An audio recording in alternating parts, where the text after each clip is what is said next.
Hello everyone, welcome back to English Pod. My name is Marco. And I'm Erica. And today we're bringing you an advanced lesson for all of our advanced learners out there. That's right. And in this lesson, we're visiting a history class. Yes, we're going to be talking about a very interesting topic that's known around the world, which is International Workers' Day. That's right. And we're going to learn a little bit about the history of the workers' movement in the United States. Right, but we're also going to be taking a look at some great words and, of course, a little bit more advanced or complicated structures. That's right. So I guess without further ado, we can get started with the dialogue.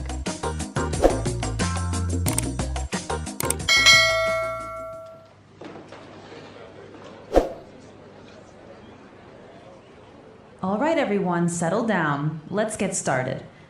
As you know, an important aspect of becoming a good citizen is understanding the genesis of our legal system. It's not enough to simply memorize our laws. It's necessary that we comprehend why and how they were formed. This brings me to our topic for today. Does anyone know what we celebrate on May 1st?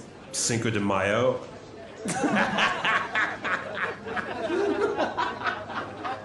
No, that's May 5th in Spanish, James. No wonder you're failing my Spanish class. No, May 1st is International Workers' Day. Do we get a day off from school then? No, it is not considered to be a national holiday here in the U.S., but in other countries it is. Oh, man. In the 19th century, working conditions were appalling, with workers being forced to work 10, 12, and 14 hours a day. Support for the 8-hour workday movement was growing rapidly, despite the indifference and hostility of many union leaders. And by April 1886, 250,000 workers were involved in the May Day movement. Previous legislative attempts to improve working conditions had failed, so labor organizers took drastic measures. They passed a resolution stating that 8 hours would constitute a legal day's work. And on May 1st, 1886, the resolution took effect. Cool. Is that why we only work 8 hours now? Yes, but the happy ending came at a high price. On May 3rd, 1886, police fired into a crowd of strikers at the McCormick Reaper Works factory, killing 4 and wounding many. A mass meeting was called for the next day to protest the brutality. And then what happened? Well, as we say, the rest is history.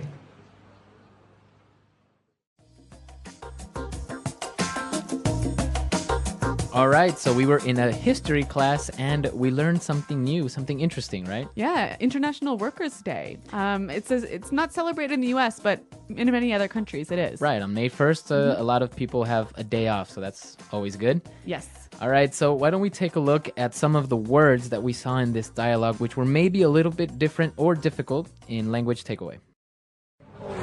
Language takeaway. All right, we're just going to look at 5 words here. And the first one, we talked about the genesis of the movement. Right, Genesis. Genesis. Okay, so many of you may know that Genesis is a book in the Bible, right? That's right. And that's where this word comes from. It's the first book in the Bible. So it's the beginning. Or the origin. So that's a Genesis. So the genesis of our legal system, you would say. Right. Or the genesis of this problem.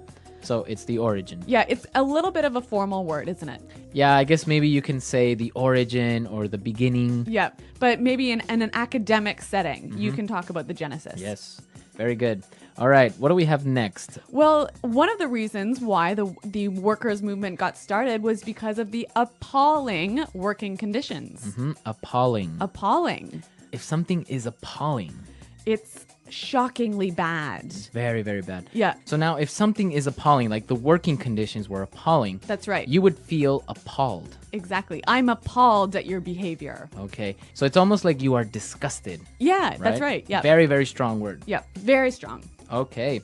Okay, so the working conditions were appalling and people were setting up this movement, right? But what happened? They met some hostility. Hostility. Hostility. Hostility from the police, right? That's right. So what is hostility? Hostility is the state of receiving an unfriendly reaction. Okay. They acted in a very unfriendly way, and it also suggests, a hint of violence even. Okay. Yeah. Yeah. So if somebody is hostile, they can maybe be aggressive and maybe to a point violent. That's right. Okay. So a hostile person.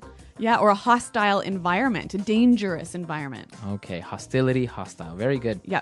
Now, because of these appalling working conditions, the labor movement decided to take drastic measures. Drastic measures. Yeah, drastic measures. This is a really wonderful phrase, and I think it would help us to listen to a few examples of this phrase in use. Example 1. The president was faced with some difficult decisions and was forced to take drastic measures to solve the crisis. Example 2. The police took very drastic measures to control the protesters outside the government palace.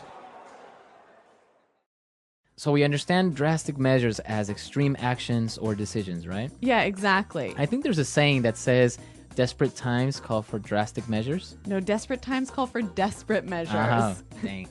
Well, okay, but it goes around there somewhere, right? Something so like that. If you really have an emergency, you need to do something drastic. You have to take drastic measures, or you can even say take drastic action. Okay, very good. And what about our last word? After the protests ended in violence, people started to get angry because of the brutality the police showed. Okay, brutality. Brutality. So again, maybe brutality and hostility are maybe similar, right?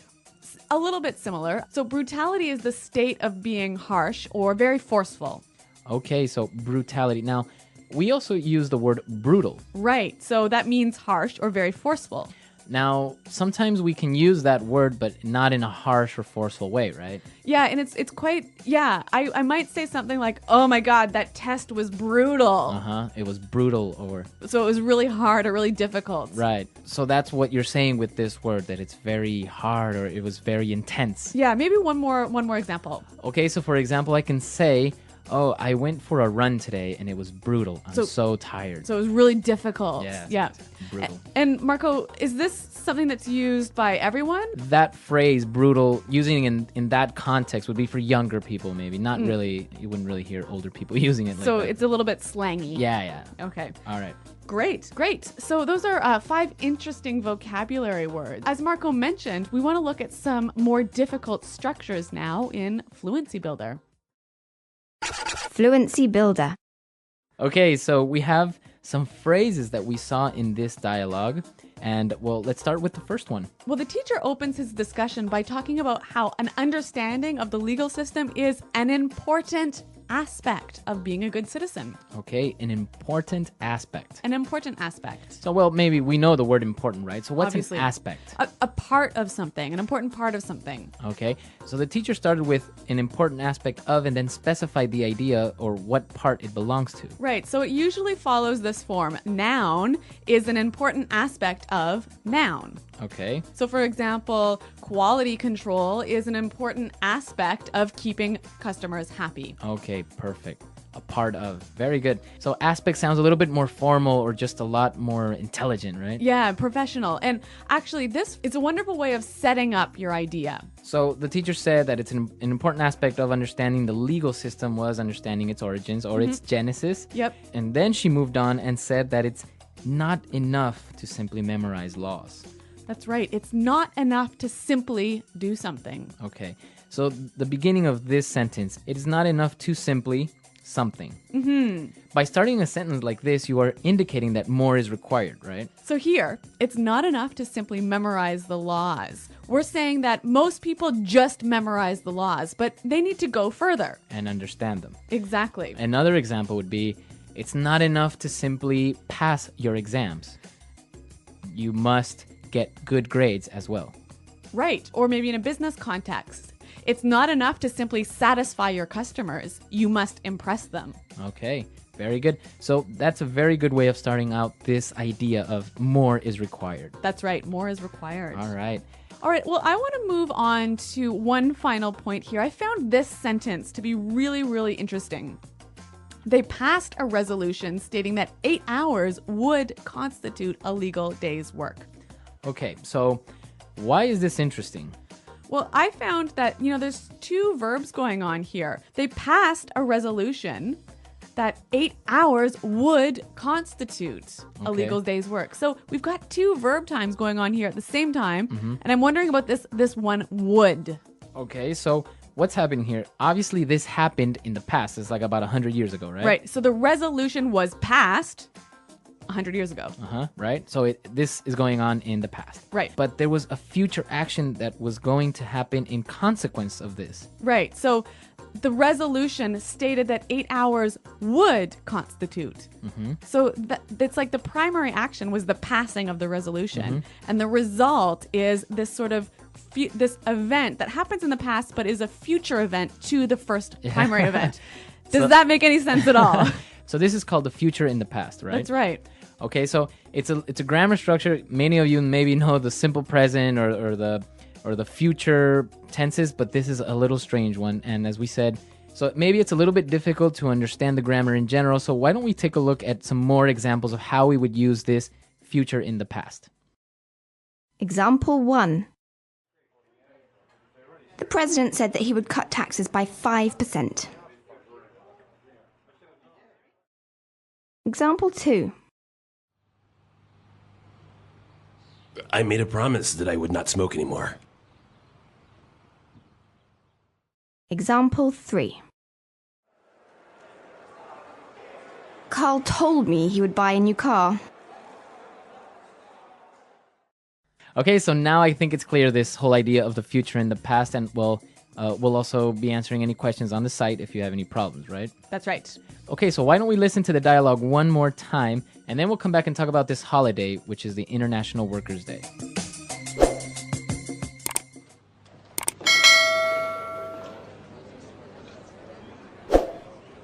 All right, everyone, settle down. Let's get started. As you know, an important aspect of becoming a good citizen is understanding the genesis of our legal system.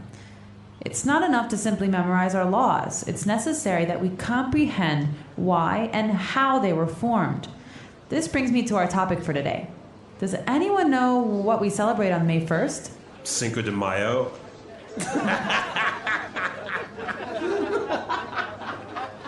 No, that's May 5th in Spanish, James. No wonder you're failing my Spanish class.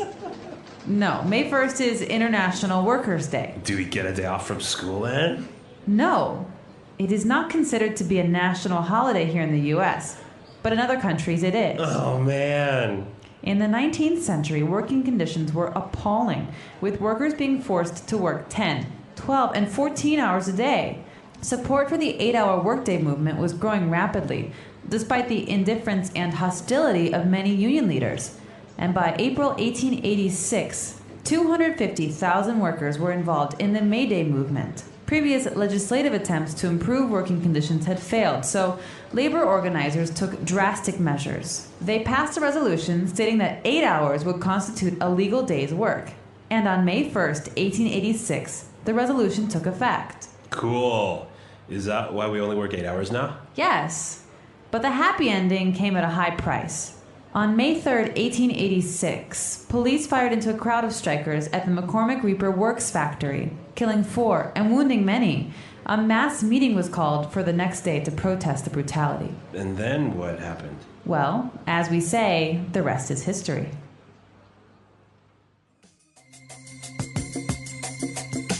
All right, so Erica, in Canada, do you celebrate this? We do, but not on May 1st. Oh, really? When is it? The first weekend in September. Oh, really? And why? I am not 100% sure. I think it's because we already have a long weekend in May because because on the 24th of May is the Queen Victoria's birthday, so we have to celebrate that. Oh, really? We can't have 2 vacations in the same month. Oh, wow. Well, yeah, I mean, it's not productive, right? Exactly. Well, what about in Ecuador? Yeah, we do. On May 1st, it's a holiday, and we actually have 2 holidays in May as well, because on the 24th, we actually celebrate the Battle of Pichincha, which is one of the decisive battles for the independence of Ecuador. So we don't mind having 2 holidays in the same month. Well, it sounds like Ecuador has a better holiday schedule than Canada. So No, it is. So yeah, on May 1st, people take vacations, or companies usually on May 1st will do something special for their employees. Oh, that's kind of a nice gesture, isn't it? Yeah, so it's like it's Workers' Day, so they'll set up maybe a barbecue or a trip or something like that. So that's what usually happens on May 1st. Great. Well, what about in your countries, listeners? Do you celebrate May Day? May Day. Yeah. May 1st, right? And if you do, well, let us know. Come to our website, englishpod.com, and leave your questions and comments there as well. That's right. Well, thanks for downloading this lesson. And until next time, bye. Bye.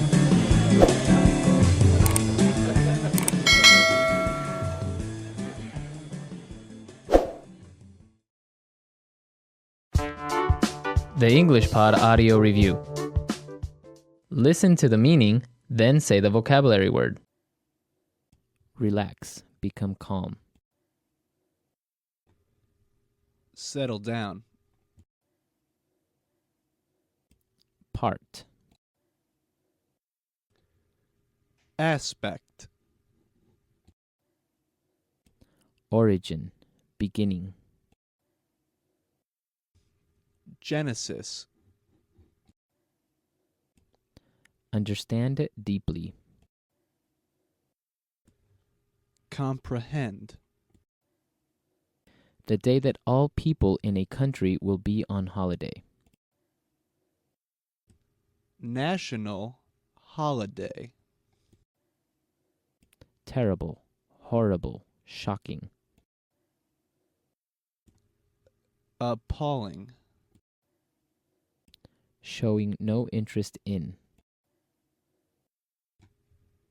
Indifference. The attitude of treating something as enemy. Hostility. Relating to legal system. Legislative. Sudden and severe. Drastic. A formal document stating the wishes of a group. Resolution. Form, consist. Constitute. Violent treatment or behavior. Brutality. Shoot guns into a place. Fire into. Describing an event that is done to honor and remember a person or event in history in commemoration of. Null. The lowest socioeconomic class, workers. Proletariat. A public meeting of a large group of people to support or oppose something. Rally. An official statement made by a person who has power. Proclamation. Something like a statue built to remember a person or event from history. Memorial. Let's try that faster. Shoot guns into a place. Fire into. Terrible, horrible, shocking. Appalling. Form, consist. Constitute. Relax, become calm. Settle down. Violent treatment or behavior. Brutality. Relating to legal system. Legislative. The attitude of treating something as enemy. Hostility. The lowest socioeconomic class, workers. Proletariat. Describing an event that is done to honor and remember a person or event in history in commemoration of. Null. Sudden and severe. Drastic. Part. Aspect. origin, beginning. Genesis. A formal document stating the wishes of a group. Resolution. Something like a statue built to remember a person or event from history. Memorial. The day that all people in a country will be on holiday. National holiday. An official statement made by a person who has power. Proclamation. Showing no interest in. Indifference. A public meeting of a large group of people to support or oppose something. Rally. Understand deeply. Comprehend. Now say the word and hear it in a sentence. Genesis.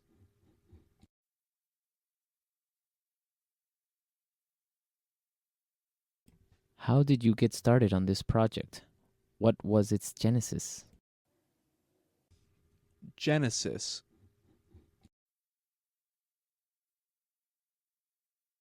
We need to identify the genesis of this problem. Genesis.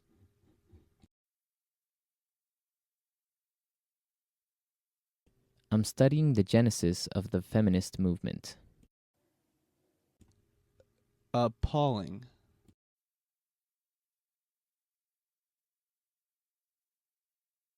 The way those poor children have been treated is just appalling. Appalling.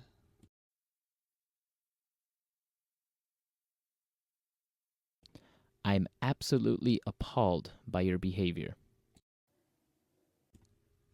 Appalling.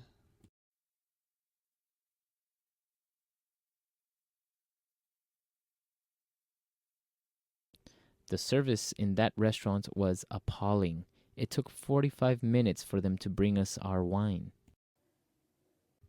Legislative.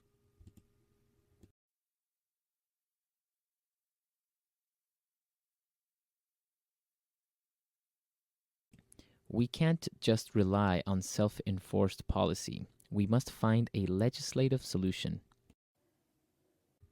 Legislative.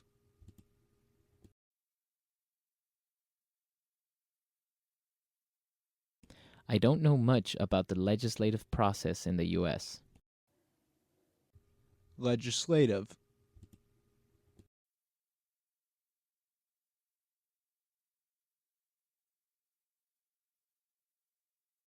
The president can't decide the laws. That's the responsibility of the legislative branch of government. Resolution.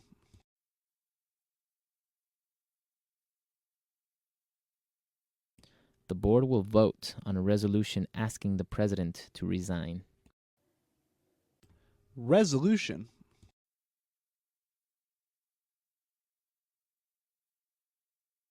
The UN Security Council passed a resolution regarding the Middle East. Resolution.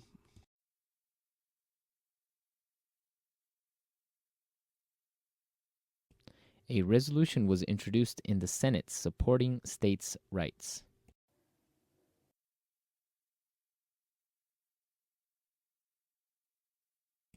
We've got to take drastic measures. I think we should cut off his leg.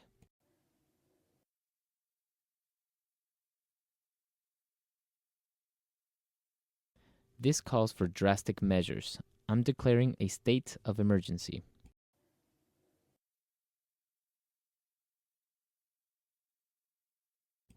We've got to take drastic measures to cut our costs.